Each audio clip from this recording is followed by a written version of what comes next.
Hey guys, welcome to the Step Outside YouTube channel. If you want to see catches like this, stick around, like and subscribe. Here's what's coming up.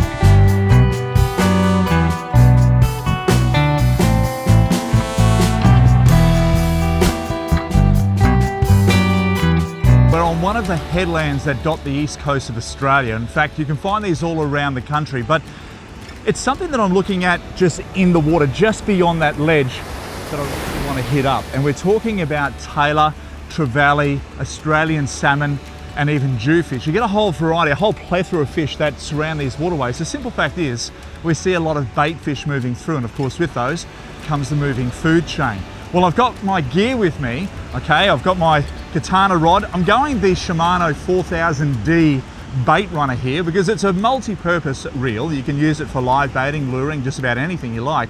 And it's a nice light size for this particular outfit. I've also got the bucket with some gear in it. Now we were in Anaconda. I'd love to show you exactly what we've gone through there so I can load myself up, but keep it light because you've got to keep the twinkle toes on the rocks, otherwise you'll come a gutser. So,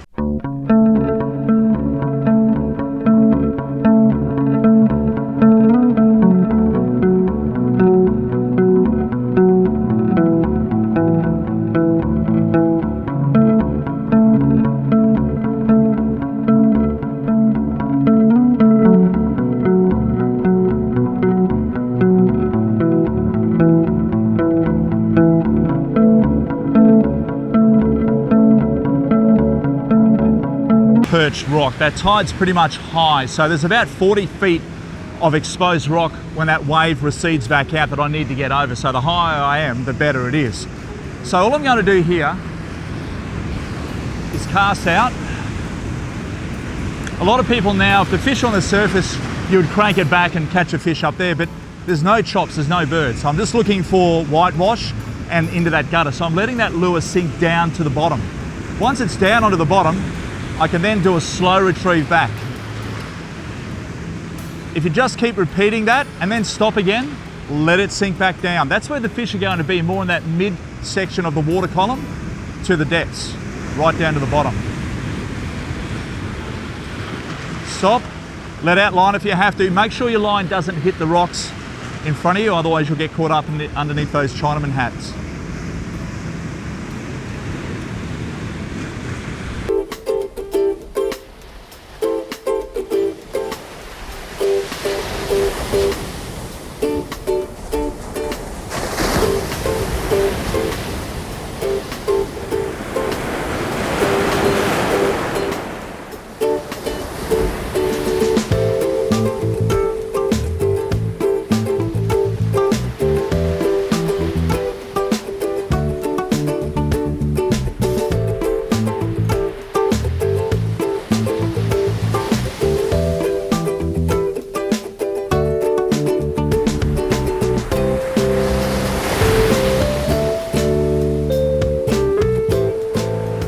Really important. When the waves come in close and they start to break on the back bank, you use the waves' power to then winch a fish in with the whitewash.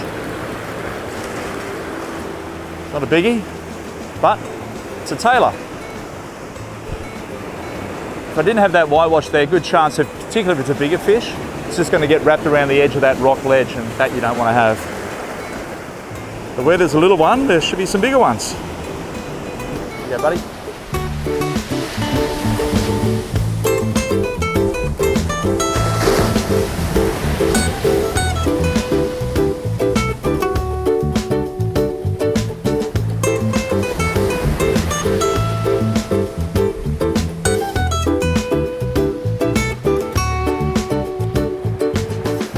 at times when we're down here Tailor fishing, we'll come down before school starts to my boys, catch a couple of fish, take them home, clean them up, Tailor for breakfast. Absolutely perfect. There's also times that we've been down here, and as you pull your Tailor in, the bull sharks that hang around the entrance to these rivers are quite ferocious, and they'll chase your Tailor right up to the edge of the water. In fact, they've been beaching themselves on these rocks here at times as well, which is quite amazing. So I'll tell you what, it's great surfing here, but very, very sharky, particularly when you've got these smaller fish in numbers.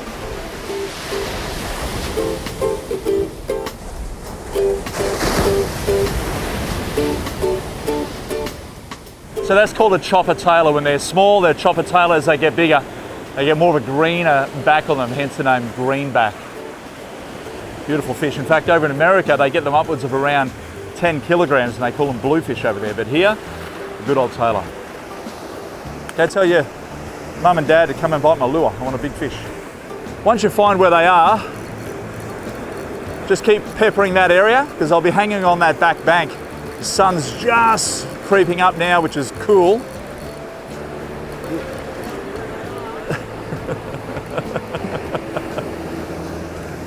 Again, nice little chopper, but whoa, don't you bite me, buddy. So I know the fish now are sitting on a 45-degree angle this way, so keep peppering out there. Let it sink down again. Let it hit the bottom deck.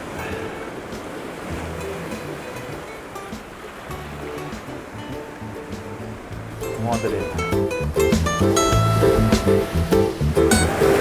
Slightly larger fish, this one, which is nice. So right on the edge of the rocks there again. And up he comes.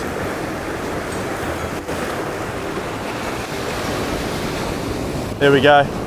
So another reason why they call them chopper Tailor, not because they're just small, but also because they chop. So when you take the hook out of their mouth, every time he flicks his gills and his head, he's taken a bite.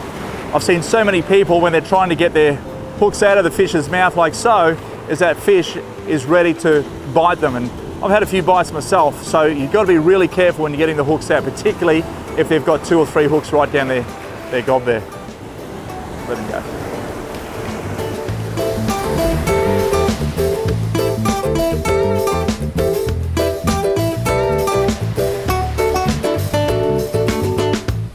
Thanks for watching Step Outside YouTube channel. For lots of cooking and fishing action, like, subscribe, and of course comment for more catches like this and cooking recipes.